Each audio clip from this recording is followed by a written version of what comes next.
With Copperhead Strike being located at my home park in the border between North Carolina and South Carolina, Copperhead Strike was my second looping roller coaster ever.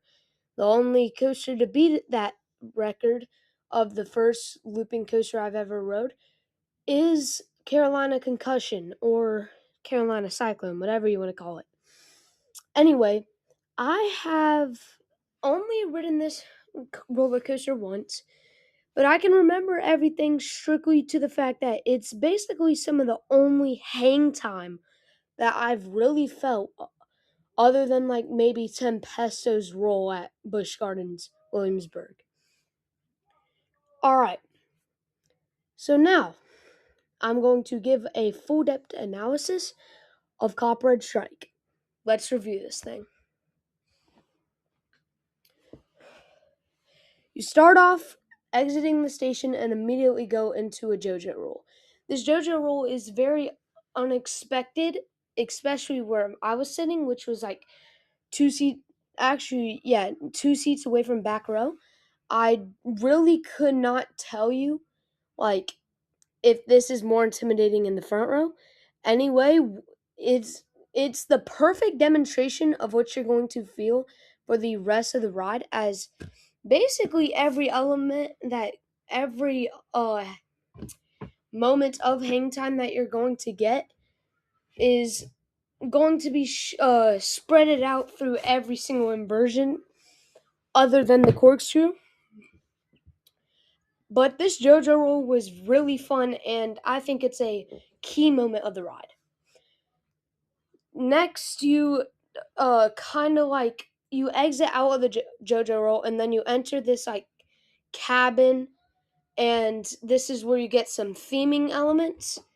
It's to the story, which is all about, I guess, finding the recipe to a famous moonshine recipe that was made by grandma, and she catches you, so you have to run. I could not tell you why this roller coaster is called Copperhead Strike. Copperheads have nothing to do with this ride. Anyway, the moment you exit the station, exit this cabin, you're going to go through a mediocre launch. It's not really as strong as Pantheon, and Pantheon's launch is on the spike, and the top hat is one of two of the reasons why that is my favorite coaster I've ever ridden. Anyway, when you exit out of this launch, you're going to go into your second hang time element, and it's going to be a vertical loop. The vertical loop, I guess, don't know if I counted on that one. I counted on the others, but I'm probably gonna guess 1.3 seconds of airtime. No, of hang time. My apologies. Um, then you're going to exit out of this vertical loop, which is really fun, by the way. It was super trippy hanging for that long, into a little airtime hump. And then you're going to get into the only non-hang time um element out of all of the inversions, and that will be the corkscrew. This is a corkscrew that doesn't really do much other than add to the inversion count. I would have liked the coaster the same if they didn't add that, but it's a pretty fun corkscrew. Once you exit out of this corkscrew, you're gonna go ahead and take some twists and turns, basically leading yourself up to the last launch. And this final launch is also going to have a hump in it, and it'll send you up this giant stall, which I'm pretty sure is the tallest point of the ride, which is like 60 something feet tall. This is a very tiny ride, and in the sheer scale of height. This coaster has a pretty reasonable length for what it's trying to accomplish, but the height, it's not really doing much.